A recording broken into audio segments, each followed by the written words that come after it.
If you're playing fantasy football in 2022, you need to know about these 12 rookies. Welcome into the Rookie Big Board. My name is Matt Hicks, the FF Educator. We are talking 2022 season projections. Haven't actually done a projections update episode since back post-draft. We've been spending all summer talking about the 2023 class, logging 35 plus scouting evaluations here to get ahead. But listen, it's August. We've had a fake preseason game. We have training camps, we have buzz, we have hypes. I've just updated the 2022 season projections for the patrons, so I had to jump in here and talk about projections. Now that it's in August, we have a little bit clearer of a picture. In this episode, I'm going to be breaking down the top 12 guys that I expect to have an impact in the 2022 season. There will be a part 2 follow-up to this episode next week, and those are going to be guys that I want to pay attention to because the situation could go well for them. But to start here in this episode, we're going to talk about the guys whose situation already looks good. The projection sheet likes them, and heck, I like them. You should like them. Before we get into the content, so many listens, so many downloads. I appreciate it, both on the Rookie Big Board solo feed or the Rookie Big Board podcast network. If you don't know about that feed yet, it does have a Devy, CFF, and Dynasty Fantasy Football Show component. So we're doing 4 episodes a week. You're going to want to be making sure you're listening to all of the Rookie Big Board here as we get into the season. I mentioned all of this to say, if you are a new listener, if you've been here a while, there's 2 ways I could really use your support in building out this podcast, building out this content. The first one is an easy one. Scroll down, just tap 5 stars. You don't even have to leave a review. You don't even have to say nice things about me. Heck, you could say not nice things about me. If you leave 5 stars, I'll appreciate it. And then the other thing you can do here is this podcast, this content, it is driven. It is driven by the patrons. Patreon.com/RookieBigBoard gives you access to personalized advice, insight in the Discord channel. Folks, we're going to have to start setting lineups soon, setting weekly lineups. I'll be able to help you with that as well as the other analysts there in the Discord. We're talking trades. We're just chopping it up. We're talking news. We're having fun with the preseason buzz, plus rankings, Dynasty, Devy, Rookie, CFF, so much content. And of course, full access to my 32 teams, every fantasy football projection here, of which I'm going to be giving a little bit of insight on today's episode. Do you like that transition off of the commercial? We're going to be talking about Breece Hall, Chris Olave, and Drake London here in my top tier of players. The way I've broken this down here is I have 3 tiers. The guys who I'm going to start off with are guys that could be running back or wide receiver ones reasonably projected to be in that conversation in this 2022 season. We're only talking about the 2022 season on this episode. The next tier I'm going to be breaking down are guys who I think can be weekly starters. And then I added that 3rd tier of players that I just want to hype up. They're worth rostering in redraft. They're guys that I have exposure to on my rosters. So let's go ahead and jump into Breece Hall here. I mentioned at the start of this that I haven't actually talked about my projections update on the podcast for rookies specifically since pretty much post-draft. And for Breece Hall, that didn't really matter. I haven't made a lot of adjustments to the New York Jets projections, at least in terms of their running game. I got to tell you, the wide receivers, and we're going to talk about Garrett Wilson, spoiler alert, I'm sure that's a surprise to nobody. But we're going to talk about Garrett Wilson, and I've been going back and forth a little bit on the wide receivers, but Breece Hall is essentially, give or take 20 carries this way or that way, a couple targets this way or that way. He's the same. I'm at 48% of the Jets rushing, and I'm at 10% of the market. That's 62 targets. That's 201 carries. So he's pushing 250 total touches. That's where I see Breece Hall, folks, and that's not a bad spot to be in.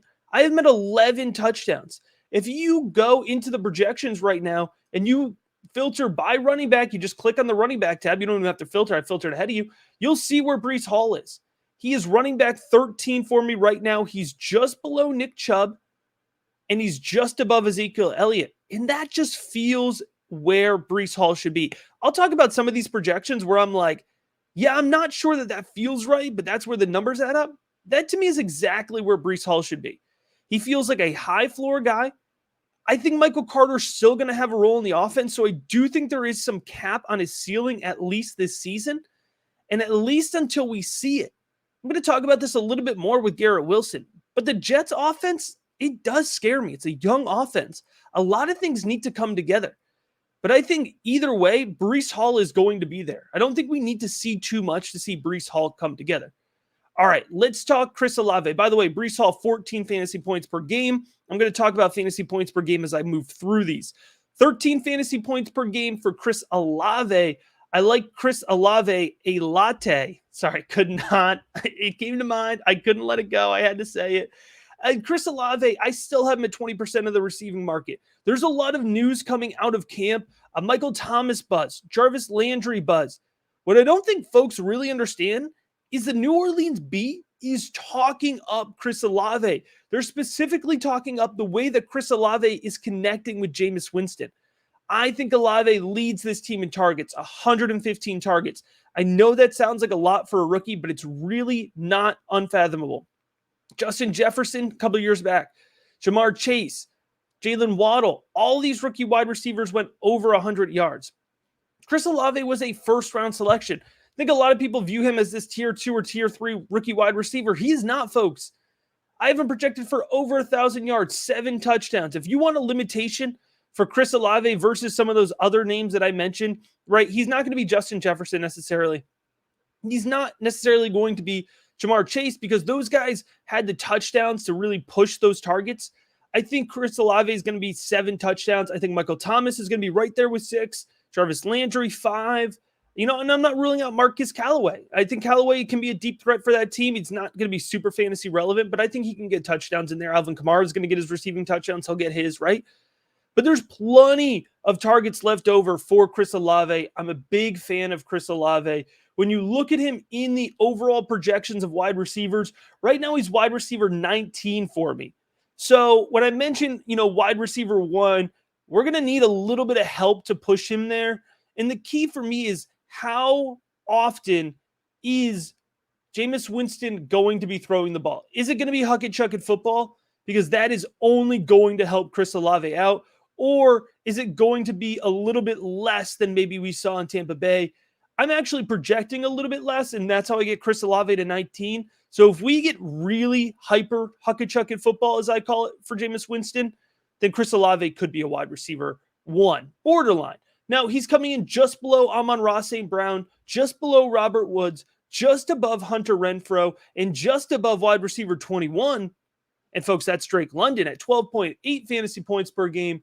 Let's get into the Atlanta offense here. Now, I know a lot of folks are fading Drake London. They keep telling me in my YouTube videos, all right, in the comment section. By the way, I love the comment section. Roast me in it. Tell me to fade Drake London. I'm not doing it.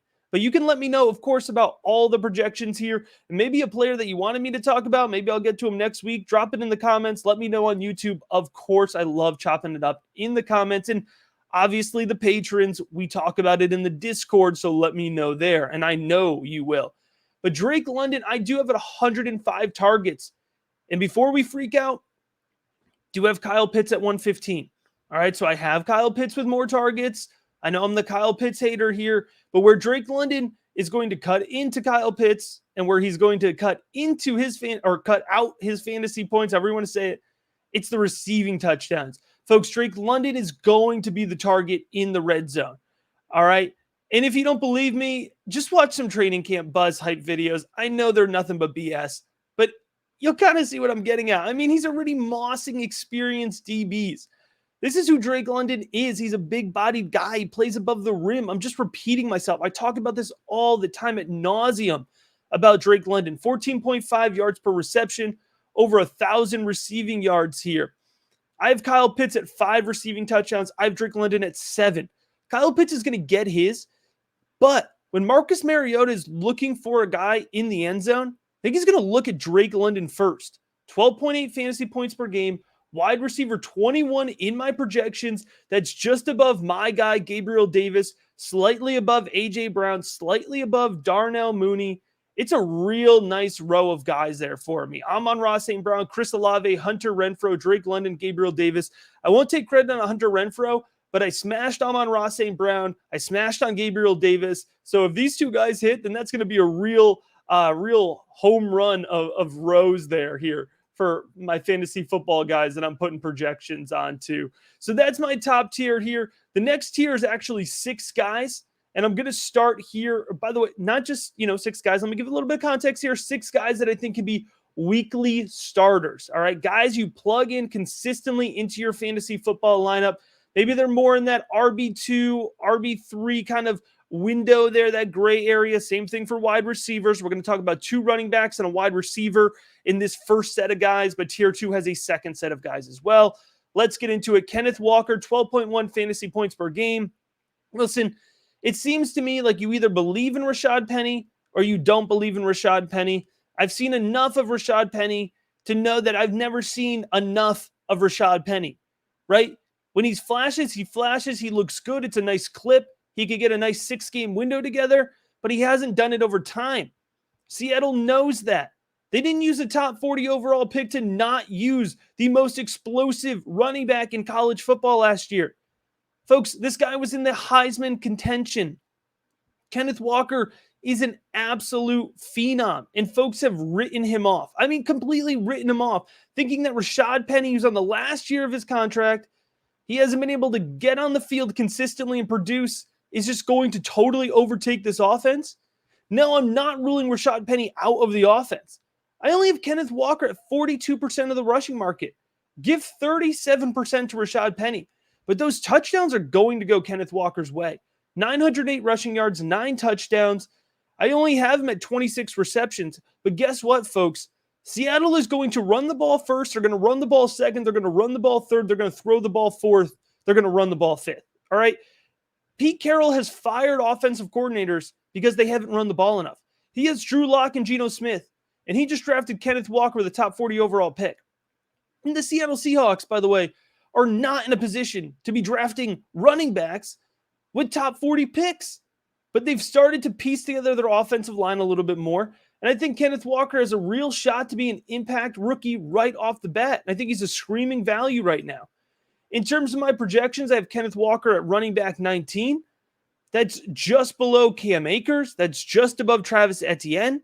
I mean, these are young rookie running backs that I like as well. Or young running backs, not rookie running backs. Young running backs that I like as well. But there's question marks around these guys as well. So as you get into the point of the draft where you have to choose between Cam Akers, Kenneth Walker, Travis Etienne, Antonio Gibson, Miles Sanders, J.K. Dobbins, Kenneth Walker is staring at me in that range, and I'm not letting him go. I mean, in best balls, I think I have 55, 60% exposure to Ken Walker because it's just sitting right there. It's easy. It's basically free, folks. I'm all in on Ken Walker. The projections back that up. They're not going to be throwing the ball. They're going to be running the ball, and it's going to benefit Walker. And Penny will get his too, but Walker's going to be the dude. All right, back to the Jets offense here. We're talking Garrett Wilson. We're looking at Garrett Wilson. I'm looking at 106 targets. I'm a little bit worried about the catch percentage with Zach Wilson. I have it at 65, 5 touchdowns. I think the touchdowns are really going to limit Garrett Wilson for me. I do have him at 11.1 fantasy points per game. And I mentioned here, this is like your ideal guy that you're putting into the lineup each week, right? As I think he's going to have a high target floor, 7-8 targets per game, just kind of be there. He's going to bring in 5 or 6 of those most weeks. The question is going to be, is he getting the deep balls? Or is Corey Davis getting the deep balls? Where does Elijah Moore fit into this? I mean, there's a lot of pieces that we need to figure out. And so what I think about the New York Jets offense, I want to encourage people not to panic early, right? Maybe Garrett Wilson isn't smashing in September because that offense is still figuring out who's the guy.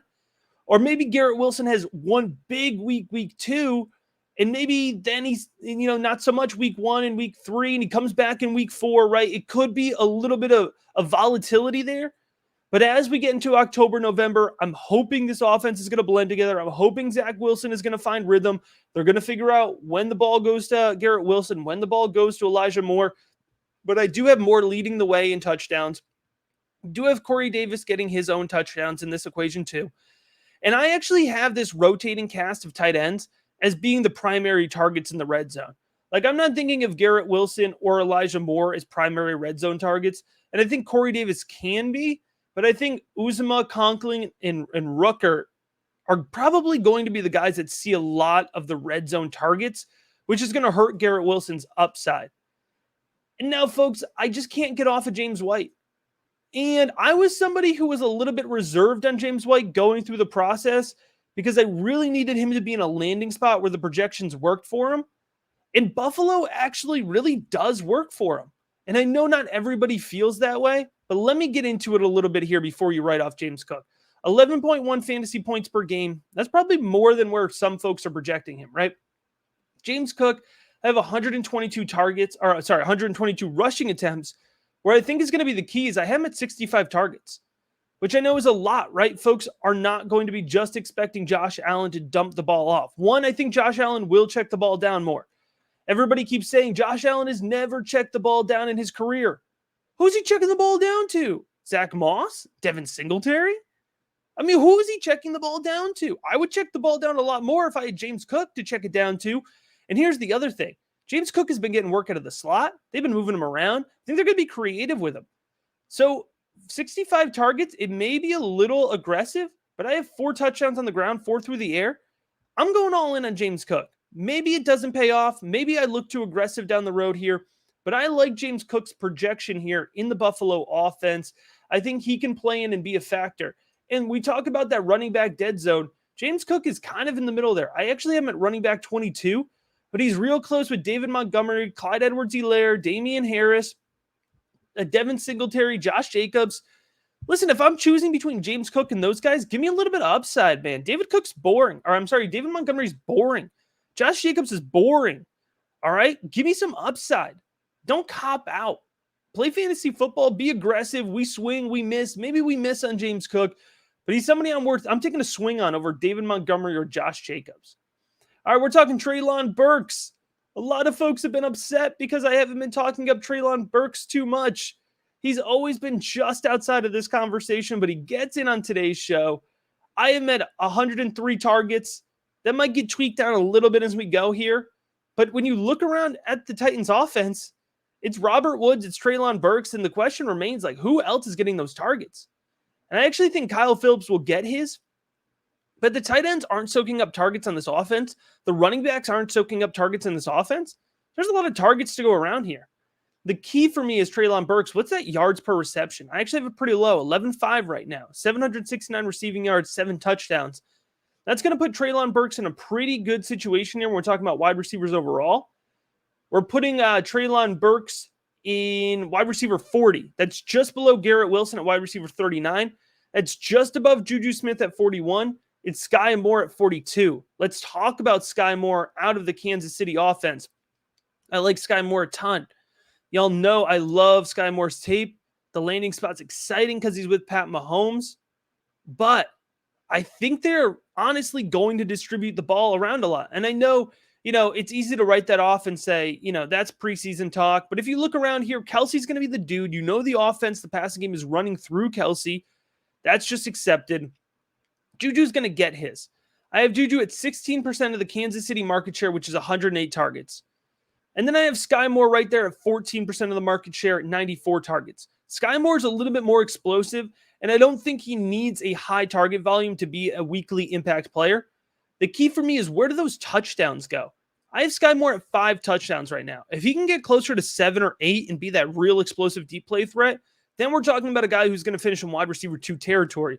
But for now, I do have Juju getting touchdowns. I do have MVS getting touchdowns because that's his game, right? He's got less targets necessarily than Sky Moore, but he is going to get those touchdowns. That's what he does. And listen, folks, Travis Kelce's getting 11 touchdowns, right? I mean, he's getting double-digit touchdowns. You can put in 10, you can put in 12. I put in 11. It doesn't matter. It's starting here and it's ending with Travis Kelce in this passing game. So I like Sky Moore a ton. I think folks know about Sky Moore, and they should. One guy I feel like folks still don't quite know about in terms of an ideal volume situation is Alec Pierce with the Colts, right? We have Matt Ryan coming in. I think the Colts are going to jack up their passing attempts. They had 521 last year. I think they're going to go up to 545. And even at 27 touchdowns, there's plenty to go around. That's how many Carson Wentz threw last year. I kept that pretty even with Matt Ryan. It's a conservative estimate. Obviously, It starts with Michael Pittman here. I have Michael Pittman with 9 touchdowns. I have him with 120 targets. But I have Alec Pierce there at 87 targets, 6 touchdowns. Alec Pierce is a big-bodied athletic target here. He's showing out in camp. He's showing out early. And past Alec Pierce and Michael Pittman, if there's a healthy Paris Campbell, then he'll get targets too. But past Paris Campbell in the depth chart, folks, T.Y. Hilton's not there. Is it Desmond Patton? Is it, who's rotating up? I mean, you could just dig through some names and just take some guesses. Zach Pascal isn't there anymore. He was sneakily taking away a lot of targets the last couple of years. Mo Alley Cox is there. Jelani Woods. Kylan Granson is more of like a fullback. So the tight ends might get into some kind of action here. But it's there for Alec Pierce. It is quietly there. It's right in front of your face for Alec Pierce when you look at the projections. It's hard not to give him more. It's hard not to be super bullish on Alec Pierce. But I feel like where I have Alec Pierce ranked here in the 40s for wide receivers, 43 to be exact, that feels bullish compared to consensus, but that's right there in wide receiver 4 territory consistently. Wouldn't shock me if he is more of a wide receiver 3. Wouldn't shock me if he's like wide receiver 30 by the end of the season. I mean, it's really there for Alec Pierce, and he was somebody whose tape evaluation I liked a whole ton coming out. All right, let's get into this third tier here. All those last 6 guys were all guys that I had weekly starters on. Now let's get into major upside. I have 3 more people as we round out this episode. Guys that I have a high roster percent of. The first is Jahan Dotson. I like Jahan Dotson a ton in terms of his skill set, the way he fit in the Washington offense. Folks have written him off as if he was an outside of the top 50 wide receiver selection. Folks, he was like 16th overall or something. I mean, Washington wanted him. And I know we're all scared of Carson Wentz. That's fine. I'm scared of Carson Wentz. But it's F1 Terry McLaurin at 20% of the market share. And then, folks, who are you hyping up? Curtis Samuel, who hasn't shown up ever, I think, in Washington. Diami Brown, who was way overhyped going into last year. Adam Humphries, who is probably 75 years old at this point in time. I have all those guys, combined for 27% of the market share. Combined, those 3 wide receivers. You go down to the tight ends. Logan Thomas hasn't been healthy. John Bates. Cole Turner's getting a little bit of hype, but did not show out athletically through the pre-draft process. Antonio Gibson, J.D. McKissick will get theirs out of the backfield. But guess what, folks? I just rambled off a ton of names. That still leaves 15% easy for Jahan Dotson. That is an easy estimate. I think Jahan Dotson is going to be 15 yards per reception. He's a deep play, deep field threat, 6 receiving touchdowns just behind F1-7. F1 and Terry McLaurin are going to be making up most of the receiving touchdowns here for Carson Wentz. If those 2 click, they are going to be an absolute fireworks display here. And I got to tell you, I got to double check. I don't want to, exaggerate here. I think I might have 100% exposure to Jahan Dotson in rookie drafts this year. I swear I have left every auction draft, traditional draft. I swear I've left with Jahan Dotson in every single Dynasty, Definitely League, C2C League. I mean, it's just too easy. He's coming at a value. Next guy up here is Rachaad White. I like Rachaad White a ton. I feel like folks are way too zoned in on this Tom Brady hates rookies narrative. Name a rookie running back that Tom Brady played with in New England that made sense. I'm pretty sure I talked about this back in the post-draft episode of projections. We need to be thinking about Rachaad White as James White, right? That's what I'm thinking, that Tom Brady could see Rachaad White as his James White, who was extremely successful for fantasy football purposes, and he was slept on year in and year out. So I'm almost thinking like maybe I'm not going crazy with this projection, but that it's just the James White effect, but now it's Rachaad White, and he's a young guy, and because he's a rookie, folks are blowing it even more to proportion, but maybe I'm missing on this. But I have 9% of the market share going to Rachaad White. I just don't think they're giving the ball to Gio Bernard. Why would you pass the ball to Gio Bernard when you never have consistently in the past, and you have a younger, more explosive, better version of that type of back in your offense? I've got it for Rachaad White. I've also got him for 25% of the rushing market. And let me tell you why I have him for 25% of the rushing market. Because playoff Lenny is exactly that.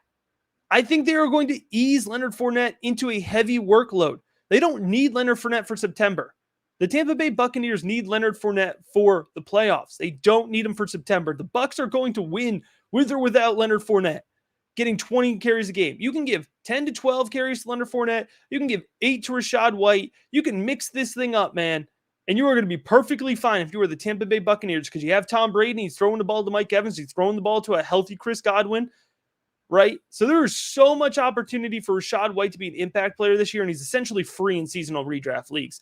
The last guy I had to throw in here, and yes, even if you're playing in a seasonal redraft league, we have to talk about Jameson Williams, right? Because if you're playing in a seasonal redraft fantasy football league, what you need to do, not what you need to do, you can do whatever you want. What I would do is I would not jump the gun. I'm waiting until the double-digit rounds. I'm taking my time. I'm seeing my league mates. I'm looking around, right? Not jumping the gun, but I'm getting Jameson Williams in those double-digit rounds because the first thing I'm going to do once the draft ends is move Jameson Williams to my IR slot and pick up somebody off the waiver wire. Why not? Let him sit in your IR slot, and he will sit in there. I've been telling folks from the beginning, these news stories are breaking, and it's such an obvious news story. Yeah, Jameson Williams not healthy. I've been projected for 6 games this season. But I'm willing to sit Jameson Williams on my IR, let him get healthy, like the Lions are going to let him get healthy. They're not going to rush him on the field.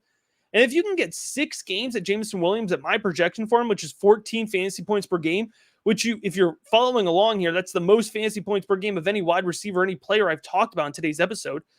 I'm willing to sit him on the bench and get that because I still think that even if he plays in 6 games, you can get 48 targets. You can get 2 touchdowns at least. I mean, Jameson Williams could get 6 touchdowns in 6 games if he's fully healthy and out there. And listen, the Detroit Lions, man, their offense might be cooking. Their offense might be cooking more than folks think. I think a lot of folks are going to be a year late on the Detroit Lions offense. And I think Jameson Williams is, as long as you have an IR slot. Now, if you have a short bench, no IR, then yeah, don't make him take up a spot. But if you have even one IR slot, man, just put him on it. Draft him, put it on it. You can pick up somebody. On the next episode, we're going to talk about rookies that you could pick up off the waiver wire, right? So a perfect segue. Didn't even do it on purpose. But in the next episode, that's what we're going to talk about. So your takeaway from this episode is draft Jameson Williams, put him on your IR, and hang on for the next episode where I'm going to give you some options for guys that you're going to be able to pick off of the waiver wire, right? And slide in to hold that spot, get some production there while we wait for Jameson Williams to get healthy. Head on over to Rookie Big Board, patreon.com/Rookie Big Board. Get in on the action, become a patron, help fuel this content, this year-round content. Folks, we're talking about the 2022 rookies all season long. We have not forgotten about the 2023 class each and every week heading into the season. We're going to be talking about the biggest risers and fallers of the 2023 class and beyond. Make sure you're subscribed. Make sure you've left that 5-star rating. I appreciate you, as always, checking out this episode of the Rookie Big Board podcast.